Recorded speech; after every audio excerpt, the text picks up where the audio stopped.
RRB NTPC का यात्रा mini live test. जी हाँ दोस्तों, ये जो लाइव टेस्ट है ये टेक्स्ट बुक का है और 6 से 8 मई का है।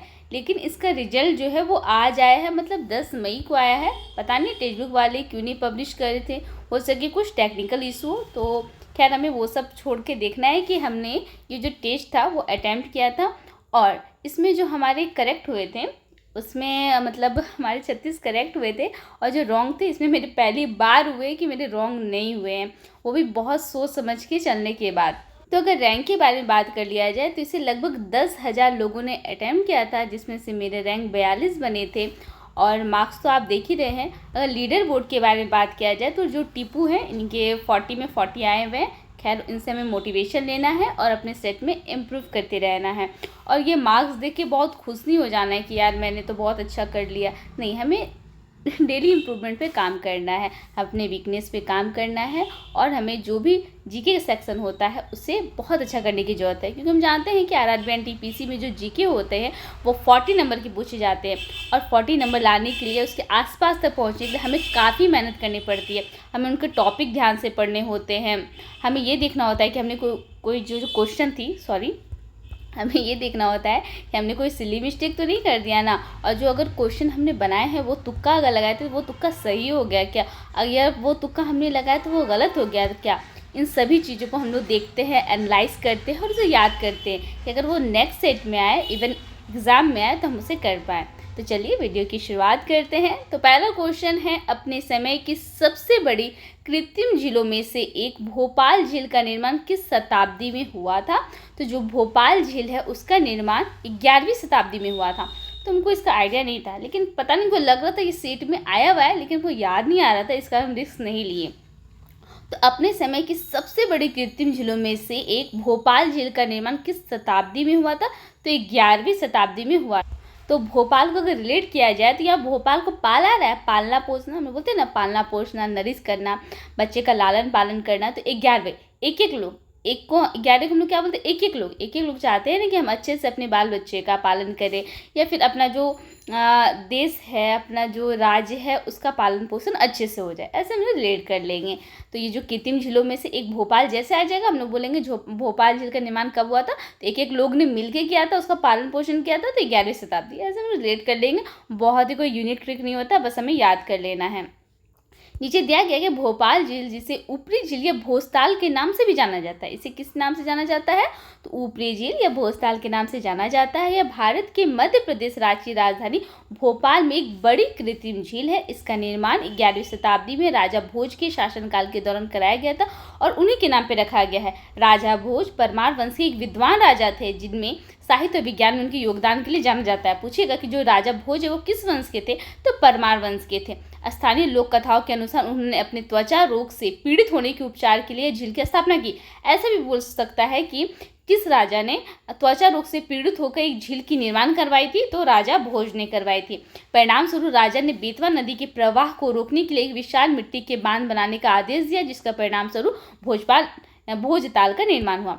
तो दोस्तों ये जो इन्फॉर्मेशन होता है वो हमें पढ़ने से क्या होता है ना, इससे सारे फैक्ट याद रहते हैं, आपको याद रहेगा, ये पढ़ लेना ज़रूरी है। मैं कभी नहीं पढ़ती हूँ क्योंकि हमें जल्दी कवर करना पड़ता है, लेकिन बाद में हमें इसे पढ़ना पड़ता है, तो इस कारण हम पढ़ लिए हैं। ये पढ़ने से आपको याद हो जाएगा, बस सुनोगे ना तो याद हो जाएगा। और यहाँ पे क्या है, डल झील जो है वो जम्मू कश्मीर में है, चिल्का झील उड़ीसा में है, बुलर झील जम्मू कश्मीर में है, लोकटक झील मणिपुर में है, वेमना झील केरल में। ये आपको याद होगा, नहीं याद है तो आप बोलिएगा, हम ट्रिक से भी बना के याद करवा सकते हैं। फिर है पुलिकर झील, जो आंध्र प्रदेश और तमिलनाडु में, भोजताल ऊपरी झील जिसे कहा जाता है, भोजपाल मध्य प्रदेश में है, और कोलेरू झील आंध्र प्रदेश में, कोलेरू झील आंध्र प्रदेश में है, नैनीताल झील उत्तराखंड में है, सांभर सॉल्ट राजस्थान में। काफ़ी अच्छा है, हमारा बहुत अच्छा रिवीजन हो जाएगा अगर हम यहाँ भी पढ़ लेते हैं इसका जो विवरण है, तो आप बस पेशेंस से सुनिएगा।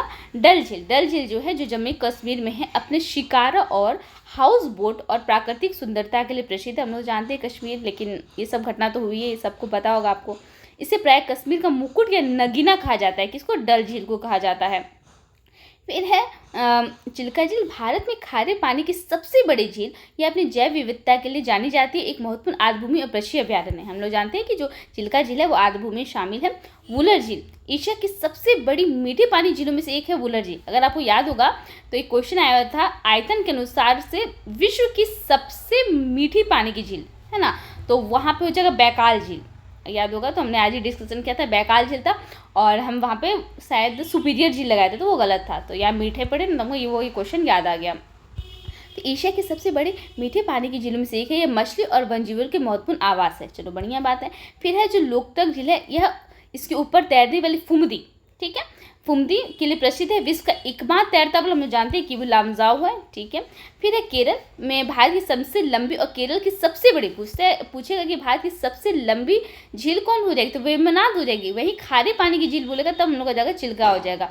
और यहाँ नेहरू ट्रॉफी नौका दौड़ के लिए प्रसिद्ध है ये, ठीक है। फिर पुलिकट झील है, ये भारत की दूसरी सबसे बड़ी झील, दूसरी सबसे बड़ी खारे पानी की झील। पहले हम लोग चिल्का झील जानेंगे, अब दूसरा कौन हो जाएगा, तो दूसरा हमारा पुलिकट झील हो जाएगा। पुल में कैसा पानी होगा, तो खारा पानी होगा, अच्छा पानी तो नहीं होगा पुल में, तो खारा पानी होगा, जिसे पुलिकट झील अभ्यारण्य के रूप में प्रसिद्ध है। फिर है यहाँ पे भोजताल झील, जिसके बारे में हमने तो पढ़ लिए थे। यह भारत की सबसे पुरानी मानव निर्मित झीलों में से एक है, जो भोपाल के लोगों के लिए पीने योग्य पानी का एक प्रमुख स्रोत है।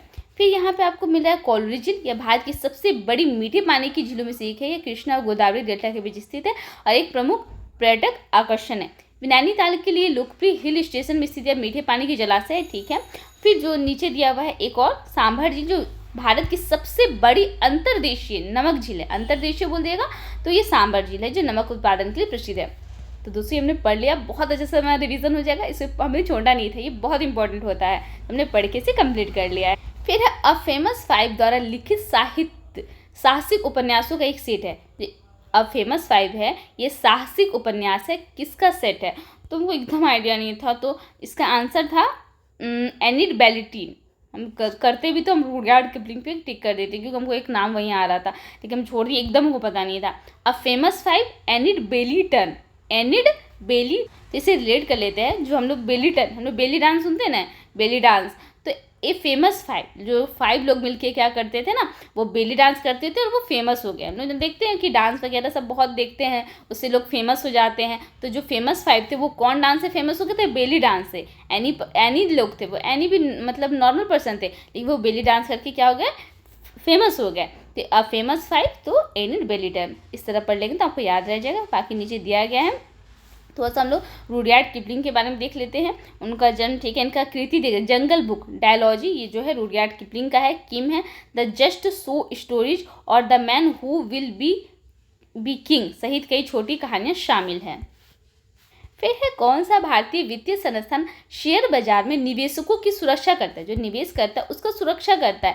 तो ये तो स्टॉक एक्सचेंज ऐसा नहीं करता है, रिजर्व बैंक का तो ये सब काम है नहीं, नेशनल स्टॉक एक्सचेंज का ये सब काम नहीं है। जो सेबी है, भारतीय प्रतिभूति और विनिमय बोर्ड है, उसी का काम होता है शेयर बाजार में निवेशकों की सुरक्षा करना। यहाँ दिया भी है। और बीएसई का स्थापना में याद रखना है, जो बॉम्बे स्टॉक एक्सचेंज है, इसकी स्थापना 1875 में हुआ था। ये एशिया की सबसे पुरानी स्टॉक में से एक है। इसका जो मुख्यालय है मुंबई भारत में है। और आरबीआई के बारे में दिया गया, इसकी स्थापना 1935 में हुई थी, इसकी मुख्यालय भी मुंबई में है, ठीक है। एनएसई नेशनल स्टॉक एक्सचेंज, इसकी स्थापना जो है 1992 में हुई, नेशनल का 1992 में हुई थी, और मुंबई में इसका मुख्यालय है, ठीक है।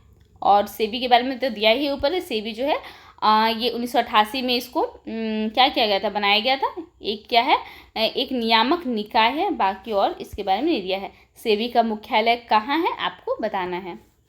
फिर है विश्व प्रसन्नता रिपोर्ट 2024 के अनुसार प्रसन्नता की स्थिति में कौन सा देश विश्व में सबसे निचले स्थान पर है। वो एग्जैक्ट तो याद नहीं था यार, हमको थोड़ा सा लेबनान लग रहा था, लेकिन अफगानिस्तान हो जाएगा, तो हम छोड़ दिए, बोले हमको पढ़े नहीं है तो इसको छोड़ देना ही बेहतर है।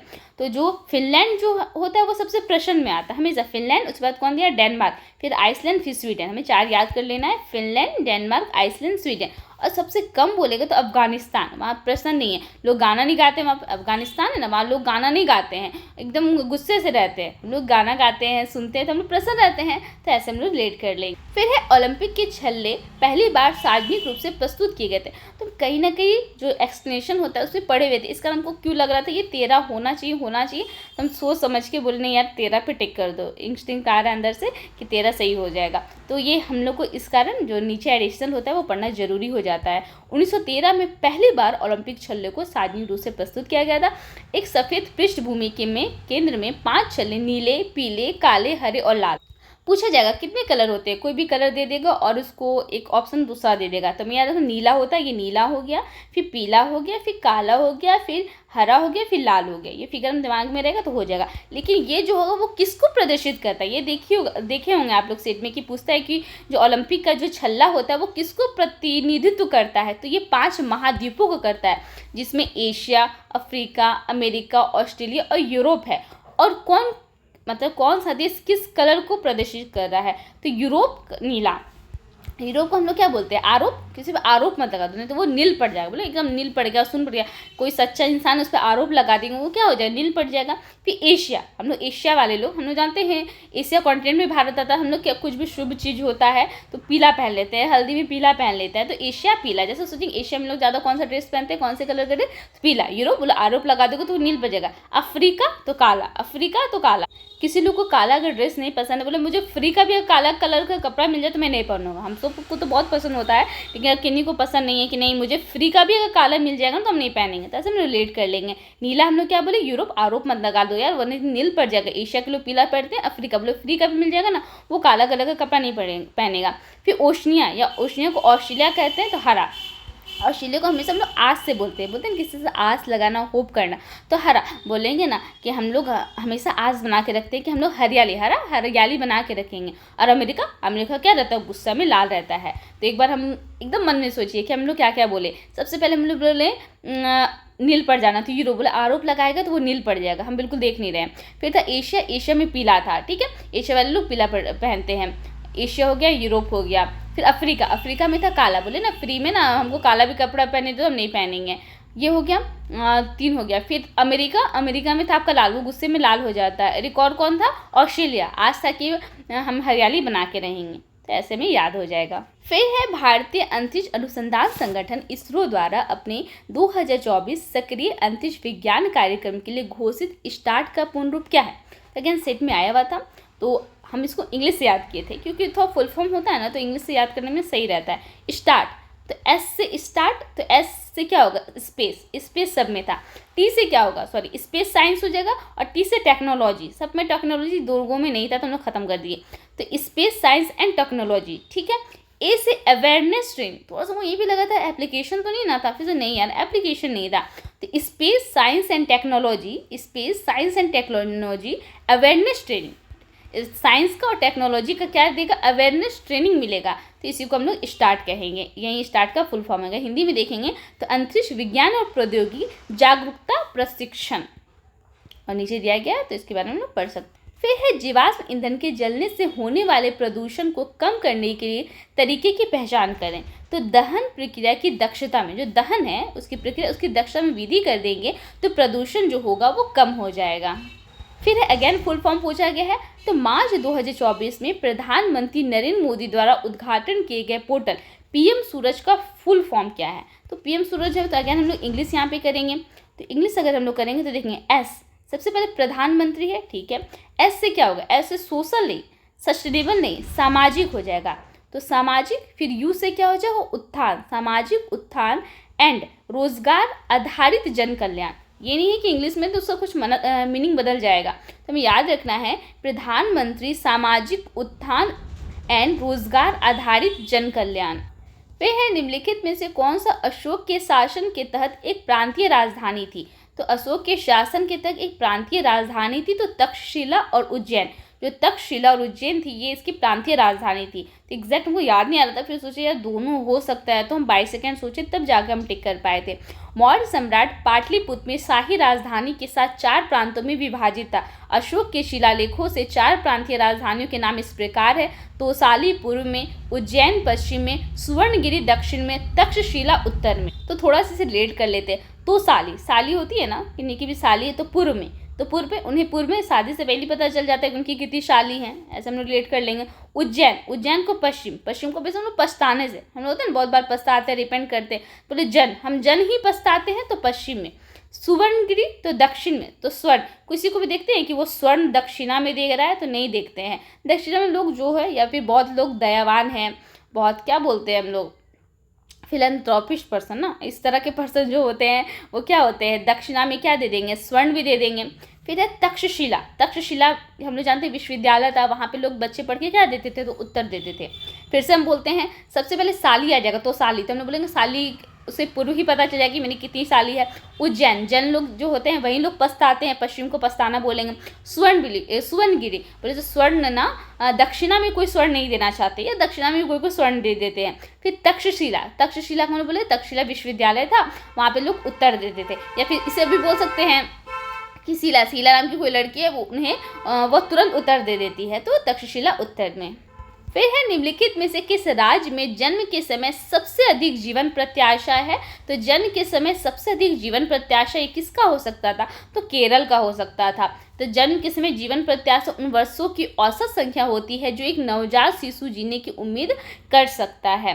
तो कितना है केरल का, 75.2 है। अगर उसके बाद पूछ लिया जाएगा तो तमिलनाडु, फिर गोवा, फिर हरियाणा, केरल फिर तमिलनाडु, कितना है 75.2। फिर है निम्नलिखित में से कौन सा स्मारक राजस्थान में है, तो जो हवा महल है वो राजस्थान में है। उज्जैनता महल नहीं, बड़ा इमामबाड़ा नहीं, बीबी का मकबरा नहीं, तो उज्जैनता जो महल है वो कहाँ पे है, तो उज्जैनता महल आपका जो है ये त्रिपुरा में है। उज्जैनता पैलेस हमको नहीं पता था, उज्जैनता त्रिपुरा, तो त्रिपुरा को हम लोग तीर्थपुरा बोले, तीर्थपुरा करके आएंगे ना तभी उसका जय होगा। उज्जैनता, जयंता, जय जयकार कब होगा, जब वो तीर्थपुरा करके आएगा, बीच में छोड़ के आएगा तब नहीं। बड़ा इमामबाड़ा ये तो पता है, लखनऊ में लाखों रुपये लग जाएगा, लखनऊ को लाखों रुपये लग जाएगा बड़ा इमामबाड़ा बनाने में। फिर बीबी का मकबरा औरंगा, बोले बीबी का रूप कैसे पता चलता है, औरंग, उसका रंग पता चलता है शादी के बाद मतलब थोड़ा सा रिलेट करिए, बीबी है ना, कि बीबी है, उनका रंग कैसे पता चलेगा, बाद में शादी के बाद पता चलेगा। तो ये औरंगाबाद में और महाराष्ट्र में है, ठीक है, ये हमें याद हो गया। फिर है निम्नलिखित में से किस उपकरण का उपयोग वायु व गैस की आर्द्रता बोल देगा तो वो हाइग्रोमीटर हो जाएगा। फिर है देश की प्राचीन झीलों में से एक लेंदिया तालाब भारत के किस शहर में स्थित है, तो जो लेंदिया तालाब है वो भोपाल में है। उधर एक जो पूछा गया था भोज वाला, कितना नंबर था वो क्वेश्चन, दूसरा नंबर था। कृत्रिम झीलों में से एक भोपाल झील का निर्माण तो 11वीं शताब्दी में हुआ था, भोपाल का एक क्वेश्चन था, और एक यहाँ पे हम लोग से पूछ लिया गया था, कितना नंबर था ये, 27 नंबर।